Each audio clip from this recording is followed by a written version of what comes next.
Welcome to our guide on sharing your avatar on Instagram stories. Let's dive into the steps to add a personalized touch to your Instagram story using your avatar. To get started, open the Instagram app on your Android device. Once the app is launched, you'll be taken to your Instagram feed.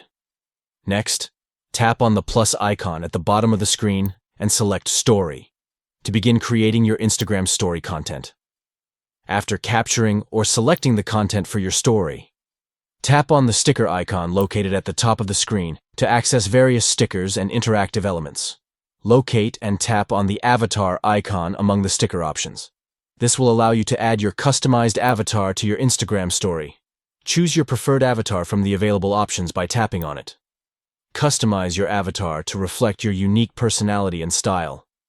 Once you've selected and personalized your avatar, tap on Your Story at the bottom left corner of the screen to share your story with your avatar.